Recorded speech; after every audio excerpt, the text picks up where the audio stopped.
Welcome to the wrap-up, a time where you can grab your favorite drink and listen to your favorite topic, packaging. Now here's your host, Adam Peak. Doing this. So official. This is happening. So we're calling this thing the wrap-up, I believe is what we said. I don't know. This is only the second one of these that we've done. So if you guys think it's a terrible name, then let's come up with a different one. We could A/B test it live in stores. Ooh, there we go. Yeah, I don't know.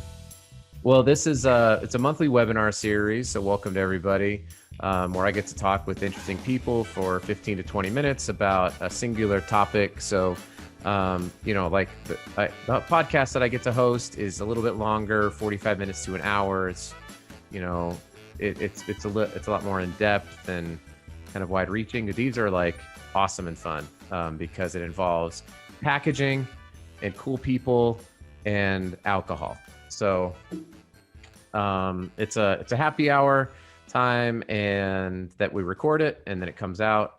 So that's kind of what we got going on. So I'm joined today virtually. I can't wait for the first one of these in person. I'm so excited to just do it. So I've got, are you guys both in Nebraska? No, where are you guys? Yep. You're both in Nebraska. Omaha, Nebraska. Wow. Go I Huskers. Yes. Is that what I'm supposed to say? Yeah. I played red. What's that? I guess Yeah, you're not originally from here, right, Tammy? You grew up in Iowa. I'm an Iowa Stater. I bleed red and gold Cyclones. Yeah. Yeah. Do you know that the Cyclones have a potential rookie of the year right now in the NBA? One Tyrese Halliburton is tearing it up for the Sacramento Kings. Yeah, he's doing some things. Well, nobody wants to hear us talk about basketball, though I could do that for days. But I've got Tammy and Hunter from Retail Aware, and you guys are gonna do a quick introduction, and we're gonna dive into this topic, the importance of customer data for brands, given the uncertainty around the future for retail. And what role does packaging play in gathering up data? So we're going to dig into that topic. But first of all, Tammy, who are you? What do you do for Retail Aware? And most importantly, what, if anything, are you drinking? Okay. Wow. Let's see. For Retail Aware, I work in head the business development for them, which means that I get the really fun and exciting job, Adam, of being able to go out and deal with all the clients and customers and have the fun time of actually getting to see this work in field too as well. And what I am drinking tonight is a combination of a coconut. Okay. And also, along with that, I have got Kinky Aloha, and it makes a wonderful drink. During the summer, I switch it up with orange juice, so you get that pineapple and a little bit of orange flavor. But today I went with a coconut water and Kinky Aloha. Kinky Aloha. All right. Interesting. Tammy, I'm learning more about you. Hunter. Who are you? What do you do? And what are you drinking? We'll dig into this. Yeah, hi, I'm Hunter, obviously, hopefully at this point. But thankfully I am. That was weird. I'm sorry. I'm so excited to totally bomb your little production. Oh, dude, it's totally fine. This is why it's like what Homer Simpson once said so prophetically. He said, to alcohol, the cause of and solution to all the world's problems. Maybe this whole podcasting thing is kind of like beer pong in college, where you have to drink a certain amount to be good at it, or something. I don't want to test that theory out.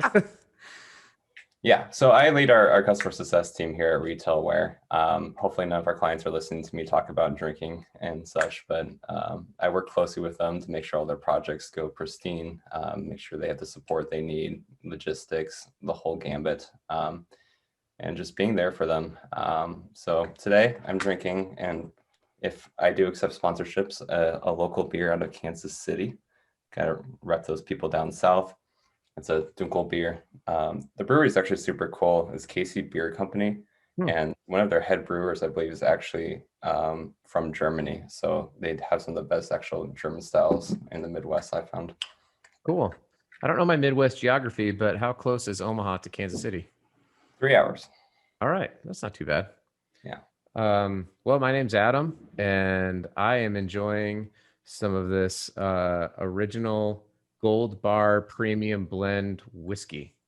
Just doing it. So on the ice or on the rocks with some ice. So anyway, cheers to you Cheers. both, and let's get into it. Cheers to you too. Woo. I do want to say real quick. Yeah, let's go. That the drink you're drinking, except just with vodka, was definitely my college drink a few years back, Tammy. So you have excellent choice. I thought you were saying mine. I was like, you just drank straight vodka? What did you go to college in Russia? He's traveled the world, Adam. That's why we're so lucky to have him. Germany, Russia, everywhere. Everywhere. Something like that. Everywhere. Have you really though, Hunter? Are you a world traveler? Yeah, so I had the privilege of spending 6 months in Germany during my college as part of an exchange program. So my actual degree was international business and management. So that was really cool, kind of seeing how their culture really impacts everything they do and how they think about business and how they think about, well, today, how they think about data, privacy, and even down to the labeling is completely different in how they explain things. Interesting. What part of Germany were you in? The top left, basically, kind of close to the Netherlands border. It was a small town called Osnabrück. It's funny because they view it as like a college town, right? Meanwhile, there's like 2,000-year-old palaces in this town, and I guess their claim to fame, they call themselves the Peace City. It was where the Treaty of Westphalia was signed, so that ended the 100 Years' War. So it's kind of like the Lincoln, Nebraska of Germany. That's what it sounds like. No, it's not even close. I don't think we have any palaces in Lincoln, do we? I mean, I don't know. No Rhine River. Yeah, no, there's You have not. the Platte. I've been to Germany a few times. It's sehr schön. That'd be my German. Very pretty. That's pretty good. It's okay. My German's lacking. Nobody wants to hear us talk about Germany or basketball or even really alcohol. But what Retail Aware does is really cool. And this isn't like this isn't a commercial for Retail Aware, obviously. But what you guys do is critically important to data and understanding data and consumer data real time at the store level. I think it's fantastic. I've been able to talk to you guys a whole bunch and the interaction that it has with packaging. So when it comes so what are you seeing from brands? What are the important things that they're looking for as we're entering into this, fingers crossed, post-COVID world of retail? Are there trends that that you're seeing or that customers are looking for, or how are people using data that you guys can give them to help make decisions going forward? Sure. Part of the big challenge for everybody, I think, Adam, is that post-COVID, we just don't know. I mean, that's the big question, is we just don't know. And brands are wrestling with that day in and day out, trying to figure out what the shopper behavior is going to be like in store. It's really tough to get your hands around it because so much has changed. Brand loyalty has shifted. I mean, we were working with people that said, I will only buy a certain type of brand of salad dressing. But when that salad dressing wasn't on the shelf and they needed to get another kind of they needed to shift that brand to have some kind of salad dressing. So the brand loyalty has definitely been stretched during COVID for people to be able to just say, hey, I just really want to just fill my basket up with what I can get my hands on. So coming out post-COVID, that's going to be a challenge for brands to regain that loyalty within store and trying to figure out exactly what consumers are doing or shoppers are doing within store too. Prior to COVID, we were more meandering around, taking our time. Now post-COVID, we are not, I mean, we'll hopefully go back to that, but during COVID, it was get that list together, get everything going, and get in and get out. So that was those are part of the challenges that we're seeing that brands are being affected by. And Hunter, along with that, it's great, Tammy. So, are you, or did you see in the shift to like sort of, it wasn't really, I don't want to talk about direct to consumer or e-commerce, but within the retail environment, um, how were you able to help, or how were you seeing brands connect to their customer voice using that data? So yeah, someone's going to come in and they're going to be much more transactional, and I know I am, and because to be totally honest, like I wear my mask. I'm not like an anti-mask person, but I don't want to wear it. I just don't, it's not comfortable and I don't like it. And I feel like I can't breathe. So I'm like, I'm not going to sit there and peruse like a Smith's or a Kroger's or whatever, Whole Foods, wearing my mask. I'm going to put on my mask. I'm going to go inside. I'm going to get what I need. I'm going to get out.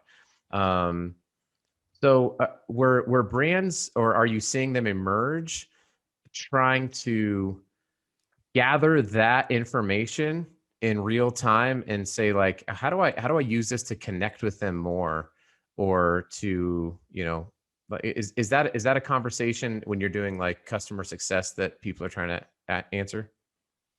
Yeah, the shift between what retail brands were talking about prior to COVID starting, what they're talking about today was really interesting, and kind of how a lot of our clients who were doing specific displays they've been planning for years had to pivot very quickly, right? So I don't know if this is the right word, but I always call it tactical. The retail brands, they have a smaller snippet of time. They've got, as you said, people are going through the store at a much faster pace. They're being more specific about where they're going, grabbing stuff. That kind of throws the whole treasure hunting philosophy a little bit away for the time being.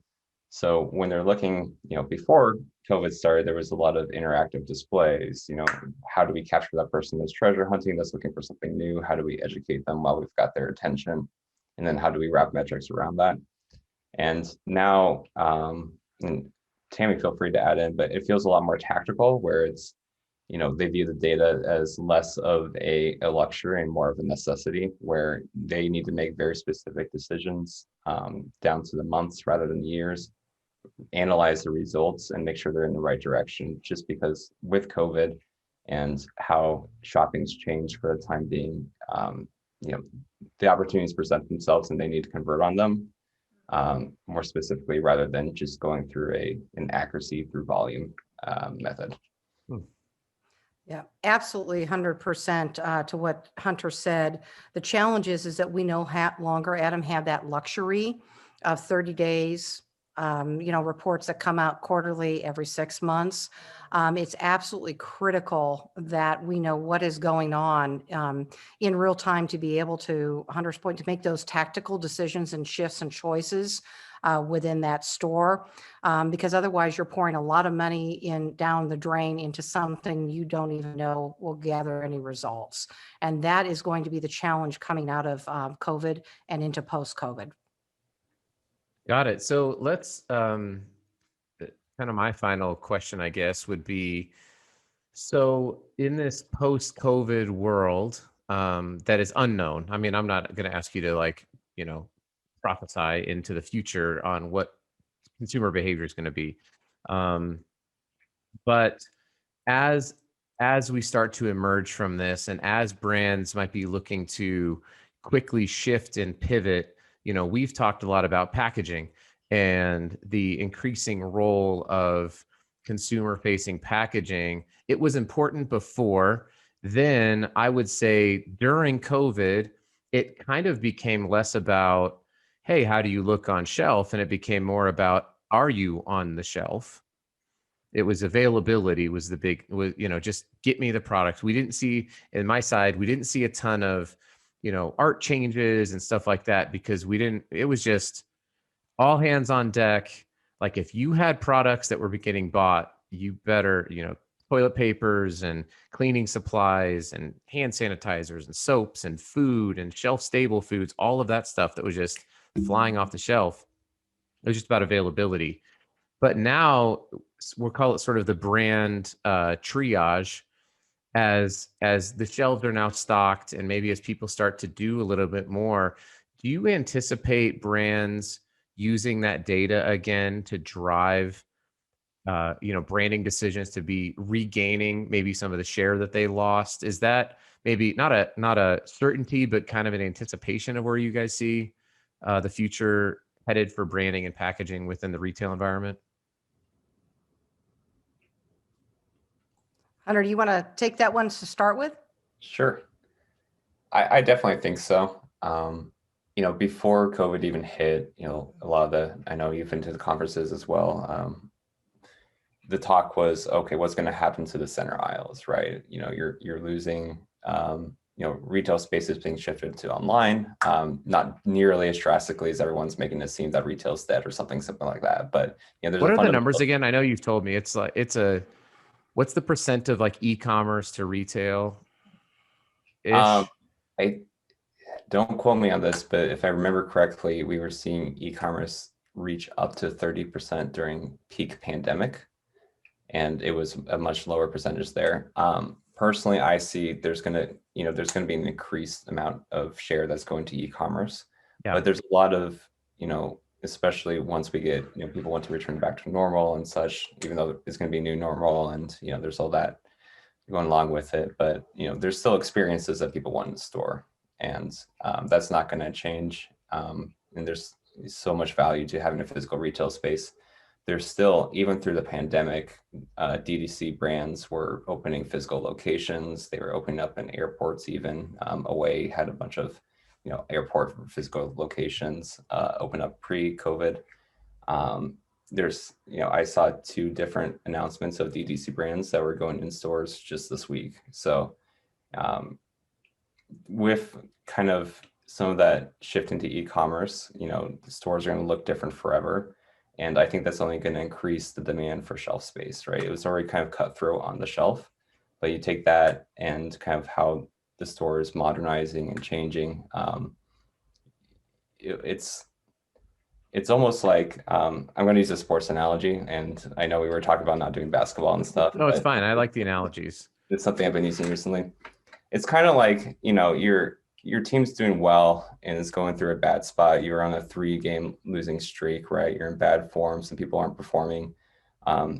Before, all this happened and kind of how it used to be done, you throw in a different player, say, oh, well, maybe this person will do better. And sure enough, you go back to a winning team and you feel good about it. That's kind of how decisions were made, right? You're just throwing something out there and seeing if it'll work and see if things will turn around. But reality is, like with athletics, how it is today, you've got, your players, your coaches going through film after the game. They've got all this data supporting each individual player. There's a bunch of decisions that are happening on a day-to-day basis rather than just, throwing a different player out there. So that's the kind of thing I want to see. And I think we are seeing in the retail space is, instead of just, throwing in a different player and calling yourself a genius, the retail brands, especially around labels, need the kind of data to make pinpoint decisions and, take their game from, guessing to making quick decisions on a monthly basis rather than a yearly basis. That's awesome. Yeah, I really resonate with that. The sports analogy is great. You think about like what Moneyball did for baseball, really changing it from, yeah, we think this is right, to no, this is what the numbers say. Like sometimes Exactly. we should have our intuitions, and I don't think our intuitions are always wrong, or we need to just park them at the door and just make everything about data, because there's been a few teams who have tried to do that and they failed, because you still have to have people, and there's still the soft skills that I think have to be in play. But But to just ignore data when it's readily available is pretty silly. That's great, Hunter. So, Tammy, real quick, what do you do at Retail Aware? Like, not you personally, but what does Retail Aware do? And how do you help? And how do you feel like maybe you're positioned to help brands, whether it's the Kansas City Beer Company or the Kinky Aloha? What was that? Is that what it was called? That feels weird to say. It's, yeah, Kinky Aloha. Okay, so you're Kinky Aloha, and you're going to be going back into liquor stores or wherever you're sold. How does Retail Aware help these brands understand data to action on it and do things quickly? Sure. So the means to what we do is to be able to help brands understand what's happening in real time in store. And again, to what Hunter was saying, that's super critical of what we've got going, as far as the different, with the shifts and the changes that are happening during COVID, post-COVID now, we've got to really be focused on what is happening in that real time piece of it. So our sensors that we work with, and we are really the means of gathering the data. They're contacts, they're the data points and contacts of being able to understand what's going on with an end cap or a display in a store. What's happening within that aisle. Is that, to your point, is that new packaging label affecting the number of engagements with that product, or is it less than what the current labeling is? Again, company spends millions of dollars of trying to connect with the customer. And connections all about impressions and engagements with that product. So with Retail Aware, we can understand impressions. We can understand dwell time, which is a strong indicator to the path to purchase. So is that brand, is that packaging, is that labeling, is that product actually making that person stop? I don't know if you ever think about, but I know when I walk down aisles, there's certain brands that just pop out at me and make me stop and kind of take a look at them and go, oh, wow, that's a really cool package. That's a really cool brand. So again, that is so impactful of regathering the attention of the shopper in the marketplace moving forward. So understanding that, what are these packaging and those labels and those types of things doing for that increased dwell time? And then last but not least, are we engaging with that product? Are we picking up that bottle and saying, wow, that really feels good in my hand, or I like the look of that bottle, that feels quality to me. I like the wrap on that. How are we engaging with those products? And is there a disconnect? Because right now it's been kind of a crapshoot to decide that we understand what people do up to the door of that retail outlet. We lose them and add them until we pick them back up again at the very end at that checkout lane, at that POS, point of sale data. So understanding the conversion rate of what your product is doing in store, understanding how that shopper is engaging with that product will lend a great deal of insight to what's happening, because right now you don't know. And honestly, that's what the challenge for emerging brands is, that new brands that are getting out on the shelf, fighting for that, what Hunter referenced earlier, fighting for that shelf space. Those brands, when they get out there, if they don't have the ability to be able to say, hey, where you put me isn't helpful. I'm getting very little impressions around my product. I'm not seeing any engagements. Can I shift to another area of the store that would allow me to better connect with that shopper? But again, up till now, you have not been able to understand that because it's just been a guessing game. Gee, I'm going to try second shelf. Well, then maybe I'll try end cap. Maybe I'll try third shelf. Right. And then I'm going to be in the fingers crossed. discount aisle. Hopefully our sales go up. Yeah. Just kind of like combining the two, what Hunter said and what you said, that analogy of like, I hope that putting this player in right now is going to change what's happening. That's great. And so I'll make sure that everybody knows. I think this is so important. I mean, we've got so much of our lives that are moving to things like blockchain and cryptocurrency and, not just data, but fully decentralized data with, very quick, actionable type stuff. Like this is what's happening the rest of the world. It's crazy that, to me at least, it's crazy that more brands aren't like, yeah, we want to know what our not just our customers are doing, but the shoppers are doing. Like why are they walking past, and what, is there another thing that they're really stopping and looking at, or, am I out of stock? Think about that. I mean, I've said this before, but like my first job out of college, I stocked shelves at a Walgreens overnight, and I set up POP displays, and I was supposed to do all that. You know how many POP displays I set up? 10% maybe that came to the store, because it was annoying. And it's 2 o'clock in the morning, and I'm 21 years old, and I'm making, $13 an hour. I'm not setting up your stupid POP display. All right. Like that was how I would feel. I'm just going to I'm not going to throw out the products, but all those, Yep. $20, $30, $40 displays are now getting tossed into the recycle bin. I know now I shouldn't have done that, but this is a safe place and I can confess my sins. But if your product was stocked out, I mean, sometimes I go look in the back, but and I don't think much has changed at the retail level, so I think for these brands to emerge from COVID and to take back control of their data, take back control of their brand, and to use that data to own it, even if it's a private brand, if it's a Target brand or a Kroger, whatever, even those brands, like you should know.